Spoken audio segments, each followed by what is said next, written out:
Hai, saya Aisyah Umulabik. Hari ini kita akan review materi KD2 Gerak dan Gaya.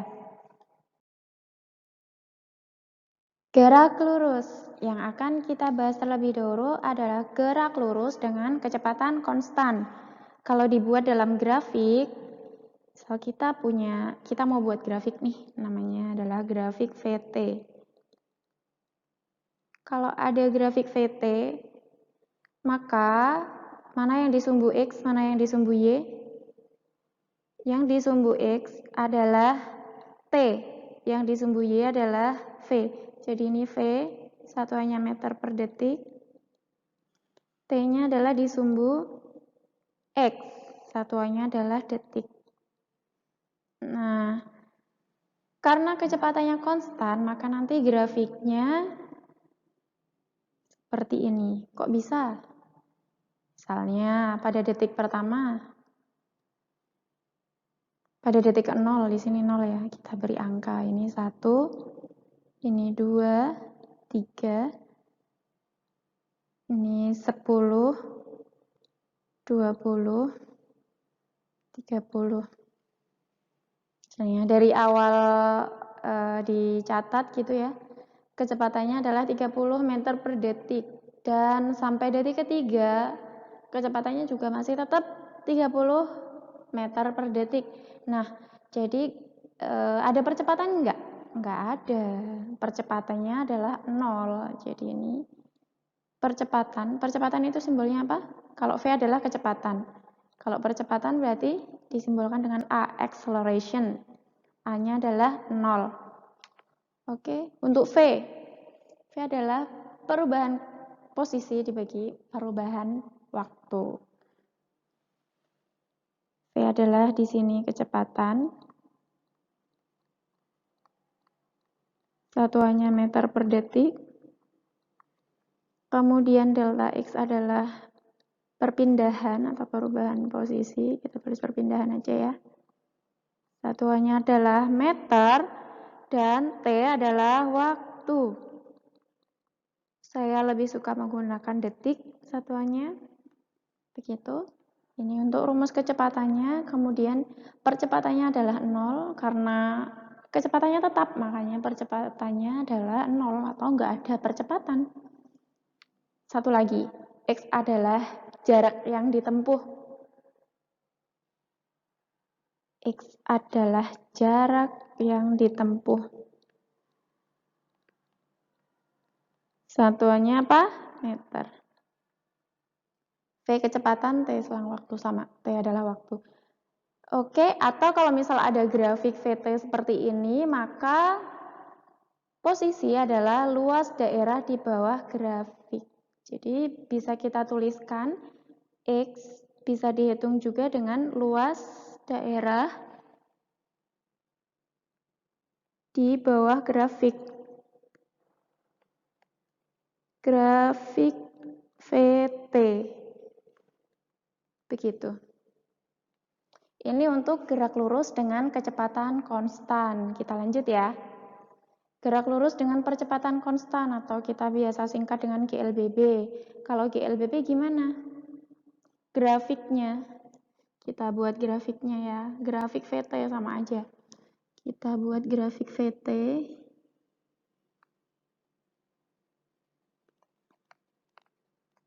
Oke, V-nya di mana? T-nya di mana tadi? V-nya di sumbu X. V-nya di sumbu Y, atau meter per detik satuannya. Kemudian T-nya di sumbu X, satuannya adalah detik. Begitu. Kalau seperti ini grafiknya, maka misalnya kita beri angka ini 1, 2, 3, 4, ini 10, 20. Misalnya bendanya tadinya diam, begitu ya. Tadinya diam, kemudian kecepatannya bertambah seiring waktu. Kecepatannya bertambah seiring waktu, kemudian setelah detik ketiga kecepatannya mencapai 20, meter per detik, kemudian kecepatannya tetap hingga detik ke-5, kemudian berhenti sampai di detik ke-7. Nah, ini ada grafik GLBB yang di bagian mana? Nah, ini. Jadi di sini kan dipercepat ya. Ini berarti GLBB dipercepat. Kalau yang ini GLBB diperlambat. Kalau yang ini tadi GLB ya. Kalau ini kita beri A, ini B, ini C. Jadi yang B adalah grafik untuk GLB, begitu ya. Untuk menghitung percepatan, delta V dibagi delta T. Delta V adalah perubahan kecepatan, A adalah percepatan, satuannya meter per detik pangkat 2. Delta V adalah perubahan kecepatan, delta T adalah perubahan waktu. Masih sama, gak usah saya tuliskan. Terus ngitung V gimana? Percepatan kali waktu. Tinggal ini dibuat segitiga juga bisa. Kemudian untuk menghitung jarak yang ditempuh, ini saya beri keterangan ya, V0 adalah kecepatan awal. Satuannya adalah meter per detik. T adalah waktu, A adalah kecepatan, X adalah jarak yang ditempuh. Oh, di sebelah udah ada ya. Nah, kalau misal ada grafik VT, kita bisa juga menghitung jarak yang ditempuh dengan luas daerah di bawah grafik. Jadi X bisa juga dituliskan sebagai luas daerah di bawah grafik.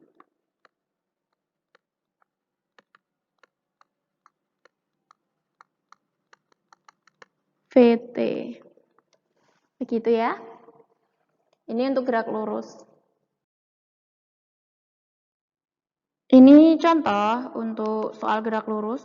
Sebuah benda bergerak dengan kecepatan awal. Kecepatan awal ini adalah V0, kita tuliskan diketahui. V0-nya adalah 20 meter per detik. Kemudian setelah 5 detik, ini adalah waktunya. Kecepatannya menjadi waktunya setelah 5 detik ini ya. Kemudian kecepatannya menjadi 30 meter per sekon, ini V. 30 meter per detik. Yang ditanyakan percepatan ini adalah A dan jarak yang ditempuh adalah X. Jadi yang ditanyakan adalah A dan X. Kita hitung satu-satu. Untuk menghitung A gimana? Delta V dibagi delta T. Kita langsung hitung V akhirnya. V dikurangi V0. Oke, dari awal banget. Delta T-nya adalah itu tadi, delta T. 5 detik. Kemudian V-nya berapa? 30 dikurangi V0-nya 20. Kita bagi dengan 5. Oke. 10 dibagi 5 sama dengan 2. Satuannya apa? Meter per detik pangkat 2. Ini untuk percepatan. Jadi ini adalah percepatan. Udah ketemu ya? Nah, untuk jarak yang ditempuh.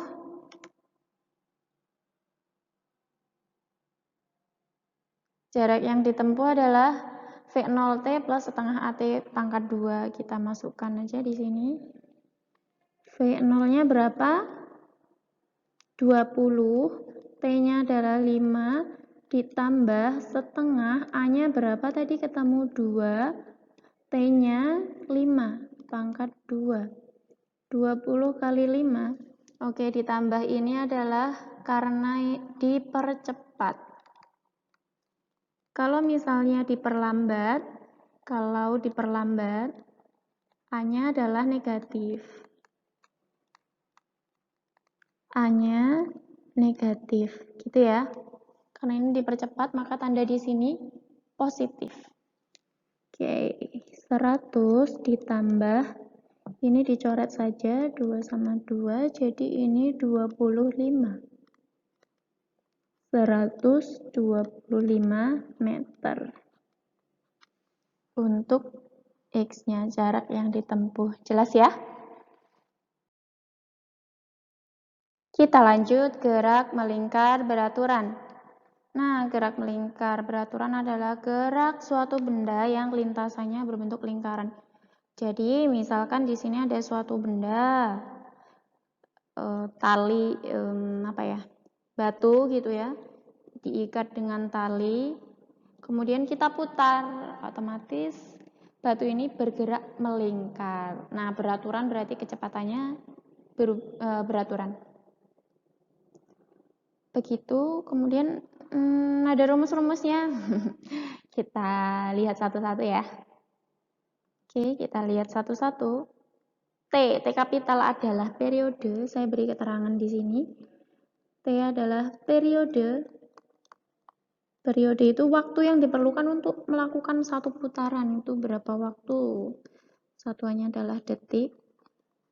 T kecil di sini adalah waktu. Satuannya juga detik. Jadi untuk periode satuannya detik, karena N ini nggak ada satuannya. N adalah jumlah putaran. Dia nggak punya satuan. Oke. F adalah frekuensi. Di sini F kecil, ini frekuensi.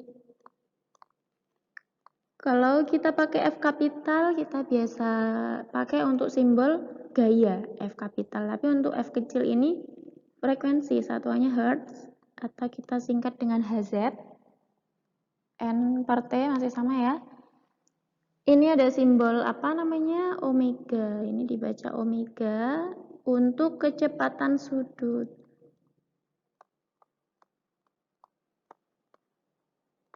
Dua pi. Pi itu apa? Ya, pi 3,14 atau 22/7 gitu ya. Kemudian V ini untuk kelajuan linier atau kecepatan linier. Kecepatan linier. Satuannya meter per detik. Oh ya, untuk kecepatan sudut ini satuannya radian per detik.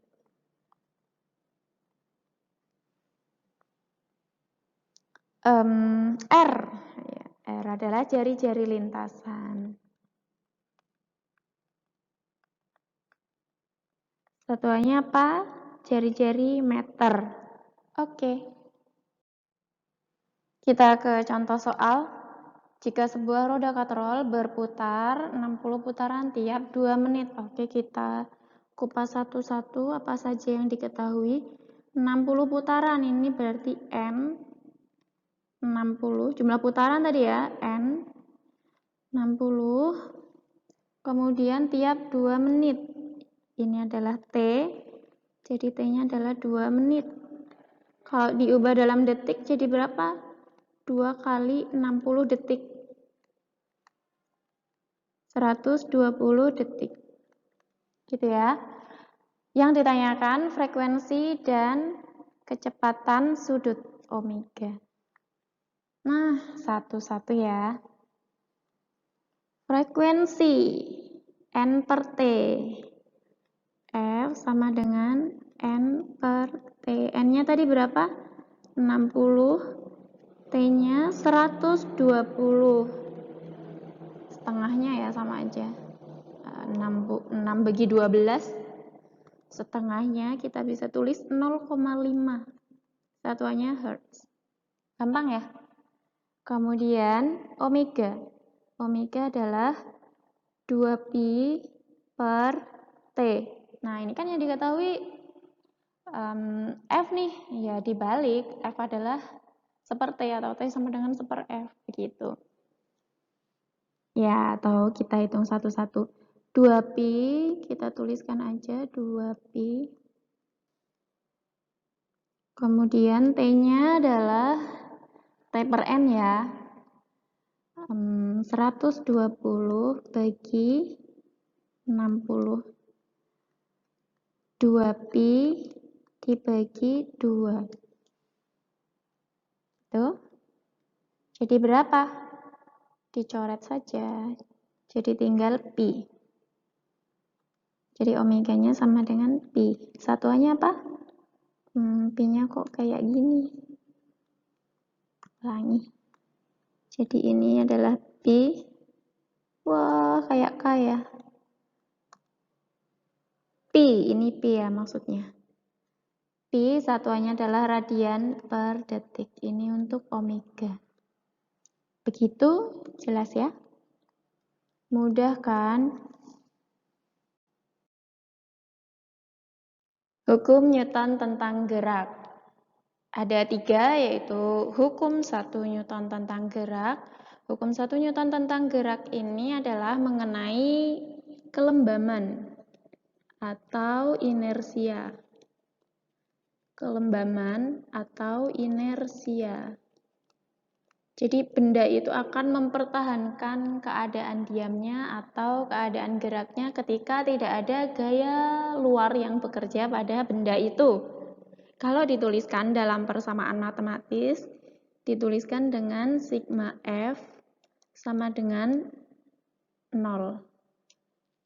Jadi F ini adalah gaya, sigma ini simbol untuk jumlahan. Jumlahan gaya pada benda itu 0. Contohnya ketika kita tadinya diam di dalam kendaraan, terus tiba-tiba kendaraan itu bergerak. Nah, otomatis kita terdorong ke belakang karena kita berusaha mempertahankan keadaan diam kita. Sehingga ketika kendaraan bergerak ke depan, kita terdorong ke belakang tubuh kita, begitu ya. Kemudian hukum 2 Newton tentang gerak. Ini intinya percepatan suatu benda itu berbanding lurus dengan gayanya. Jadi semakin besar gaya yang diberikan pada suatu benda, percepatannya akan semakin besar juga. Kita biasa tahu dengan penulisan matematisnya sigma F sama dengan M kali A. Persamaan ini banyak banget digunakan di soal-soal nantinya tentang hukum Newton 2 ini. Oke, kita lanjut ke hukum Newton 3 tentang gerak. Nah, hukum 3 Newton tentang gerak ini kaitannya dengan aksi-reaksi. Aksi-reaksi. Contohnya, ketika sebuah roket gaya dorongnya itu kan ke bawah ya. Roketnya meluncur ke atas. Jadi gaya aksi yang diberikan oleh mesin pendorong roket itu menghasilkan gaya reaksi yang arahnya berlawanan. Kalau dituliskan dalam persamaan matematis, ya F aksi sama dengan F reaksi. Karena arahnya berlawanan, maka diberi tanda negatif. Negatif. Begitu ya. Nah, tips jika nanti ada soal mengenai gerak dan gaya yang kaitannya dengan hukum Newton tentang gerak, maka sebaiknya kita gambarkan diagram benda bebasnya. Oke, kita ke contoh ya. Suatu gaya bekerja pada benda yang masanya 5 kg. Ini benda masanya 5 kg. Jadi ini ada benda masanya 5 kg M1. Kemudian mengalami percepatan 2 meter per sekon pangkat 2. Percepatan 2 meter per, saya lebih suka detik. Kemudian gaya yang sama akan menyebabkan benda bermasa 20 kg. Ini ada benda lain. Jadi ini A1 ya. Nanti kan ketemu F-nya. Dari sini ketemu gayanya berapa. Nah, gayanya di sini digunakan untuk menghitung percepatan dari benda 2. Benda 2 ini masanya 20 kg. Ditanyakan percepatan benda 2 berapa, begitu ya. Kita gambar bendanya. Jadi ini masanya adalah 5 kilo. Masa 5 kilo. Misalnya gayanya ke kanan, kita beri gaya dorong ke kanan, ini adalah gayanya. Bendanya 5 kilo. Berarti F-nya berapa? Kita hitung di sini. F1 atau F-nya kan nanti sama ya. F sama dengan M1 kali A1. Masanya berapa benda 1? 5 kilo. Percepatannya berapa? 2. Jadi nanti 5 kali 2 sama dengan 10. Satuannya Newton. Ini gayanya. Kemudian benda ini diberi gaya ternyata 10 Newton begitu ya. Nah, gaya yang sama digunakan untuk mendorong benda 2. Jadi ini gayanya sama dengan 10 Newton. Sama gayanya. Tapi di sini masanya beda. Massa benda 2 adalah 20 kg. Nah, yang ditanyakan percepatannya berapa? Gitu kan. Kita hitung di sini. Percepatan untuk benda 2 sama dengan F dibagi M, benar nggak? Ya, benar. F-nya berapa? F-nya yang 10 ini. M-nya berapa? 20. Ketemunya 10 dibagi 20, 1/2 sama dengan 0,5 meter per detik pangkat 2. Gini ya, jelas? Ini ada satu contoh lagi. Perhatikan ya. Jadi ada 2 buah benda, masing-masing masanya 2 kilo dan 1 kilo. Ada 2 buah benda itu, masanya 2 kilo dan 1 kilo, dihubungkan dan ditarik dengan gaya yang tetap 24 Newton. Perlu diberi catatan bahwa lantainya ini adalah lantai licin. Karena lantainya licin, maka tidak ada gaya gesek. Kalau ada gaya gesek, nanti perhitungannya beda lagi ya. Kali ini yang gampang dulu. Jadi ini ada gaya tetap 24 Newton. Di sini gambarnya kurang lengkap, kita beri gayanya di sini. F-nya sama dengan 24 Newton. Begitu. T ini adalah simbol untuk tegangan tali. Kita beri nama untuk benda yang 1 kilo ini adalah M1. Benda yang 2 kilo ini kita beri nama M2. Begitu ya. Yang ditanyakan tegangan talinya ini berapa? Nah, karena ini cuma ada satu tali di antara 2 benda, maka tegangan talinya sama besarnya. Karena ada 2 benda ini nanti juga percepatannya sama. Jadi, kedua buah benda ini bergerak ke arah kanan dengan percepatan yang sama. Oke, kita bahas satu-satu. Gimana caranya untuk menghitung ini? Kita buat diagram benda bebasnya dulu untuk masing-masing benda. Karena ini ada 2 benda, kita tinjau satu-satu. Ini untuk benda M1. Kita gambarkan gaya-gaya apa saja yang bekerja pada benda ini. Nah, ini adalah gaya yang sebesar 24 Newton tadi. Ke arah kanan ya. Kemudian, karena ini ada bidang lurus, dia punya gaya normal yang arahnya tegak lurus dengan bidang. Kemudian, dia juga punya gaya berat yang arahnya ke bumi, pusat bumi. Besarnya adalah M kali G. Kemudian ada gaya yang ke kiri, ini Gaya tegangan tali. Nah, ini arahnya ke kiri. T. Begitu, terus menghitungnya bagaimana? Kita ingat hukum 2 Newton tentang gerak. Pakai sigma F sama dengan M kali A. Ingat ini ya, sigma F sama dengan M kali A. Ingat, ini adalah hukum 2 Newton tentang gerak. Kemudian sigma itu kan jumlahan. Jadi gayanya itu dijumlahkan sama dengan M kali A. Ada gaya yang ke arah kanan, itu 24 Newton. Itu kita tulis F ke kanan. Kemudian ada T ke kiri, kita tulis sebagai negatif. F dikurangi T jadinya M kali A. Karena ini yang kita tinjau adalah M1, jadi ini M1. Begitu. Nah, N dan W-nya ini gimana?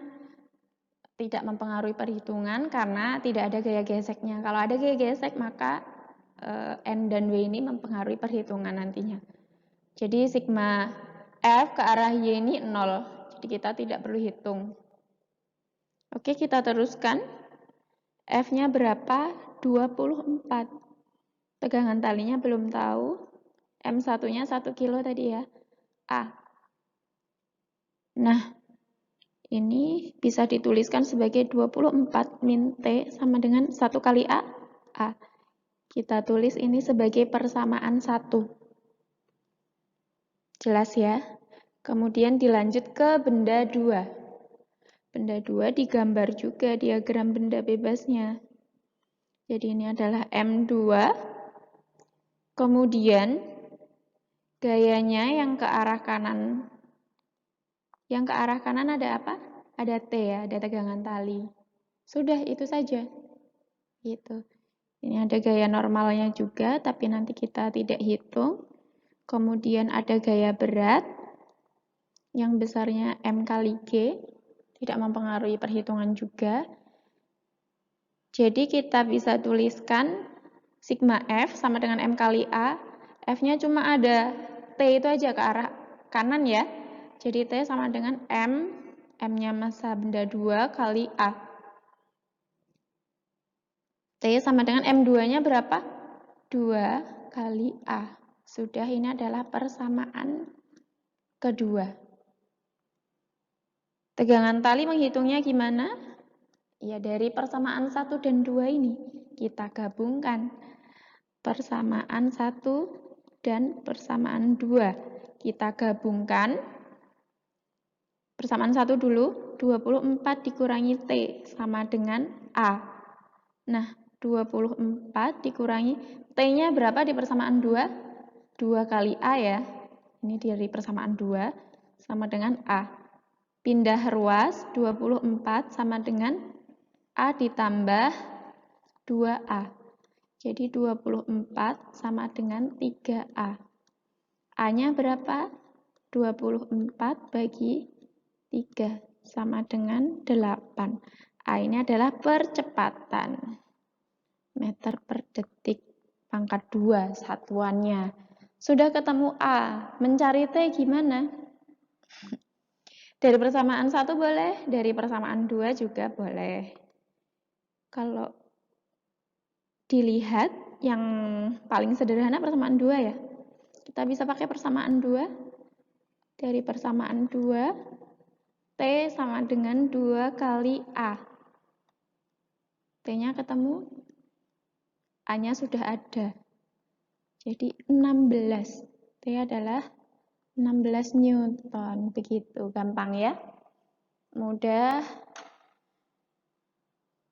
Perhitungannya, terus diagram benda bebasnya juga bisa digambar ya. Penjelasan tentang gerak dan gaya cukup sampai di sini. Selamat belajar, semoga nilai PTS-nya bagus. See you.